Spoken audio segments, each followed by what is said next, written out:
بسم اللہ الرحمن الرحیم۔ السلام علیکم دوستو اس ویڈیو کو مکمل دیکھیے گا تاکہ آپ کو اسلام کے ہیرو ارطغرل غازی کی حقیقت کا پتہ چل سکے۔ یہ عثمانی سلطنت کے آباء و اجداد ارطغرل غازی کی پینٹنگ ہے جس کی ہر بار شہید ہونے کی خواہش تھی، لیکن تقدیر نے اسے غازی بنا دیا۔ ان کا نام تاریخ اسلام کے بہترین غازیوں میں شامل ہے۔ ہم نے جتنی بھی باتیں یا کہانیاں ان کے متعلق سن رکھی ہیں، حقیقت میں ارطغرل غازی اس سے کئی گنا بہادر اور دلیر تھا۔ انگریز نے اس کی تاریخ کو مٹانے کی ہر ممکن کوشش کی اور کامیاب بھی ہوا۔ اسی وجہ سے ہم تک اس اللہ کے سپاہی کی پوری ہسٹری نہیں پہنچ پائی۔ ارطغرل کی حقیقی زندگی ایسی تھی جس سے ایک کمزور ایمان والا مسلمان بھی جذبہ جہاد سے سرشار ہو جاتا تھا۔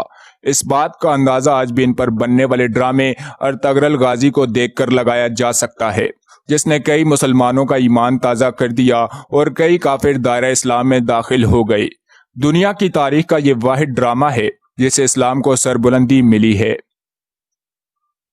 اسلام کی تاریخ کا ارطغرل وہ ہیرو تھا جو 743 بار اپنے دشمنوں کے گھات سے بچ نکلا اور 311 مرتبہ اس کے جسم میں نیزے اور تیر لگے، مگر اللہ تعالیٰ کے حکم سے یہ ہیرو پھر بھی زندہ رہا۔ 78 مرتبہ یہ صلیبیوں اور منگولوں کی قید سے سخت ترین پہرے کے باوجود فرار ہو گیا اور جو اس کے سامنے آتا گیا وہ سیدھا اوپر پہنچتا گیا۔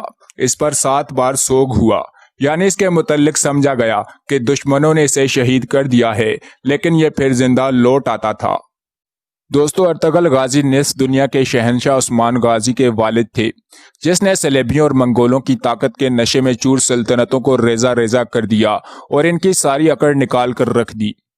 ارطغرل غازی نے خلافت عثمانیہ کے قیام میں کلیدی کردار ادا کیا، جس کے بعد مسلمانوں کو فتح ملی اور اسلام نے 600 سال تک دبنگ حکمرانی کی۔ اسلام کا پرچم پوری دنیا میں لہرانے والے اس اللہ کے سپاہی کا نام آج بھی دنیا کفر کو لرزا رہا ہے اور ان پر مسلمانوں کا خوف طاری ہے۔ ترکی کے بین الاقوامی میوزیم میں ان کی حقیقی تصویر آج بھی محفوظ ہے۔ اگر ویڈیو اچھی لگی ہو تو لائک، کمنٹ اور شیئر ضرور کیجیے گا۔ انشاءاللہ اگلی ویڈیو میں ملاقات ہوگی، تب تک کے لیے اللہ حافظ۔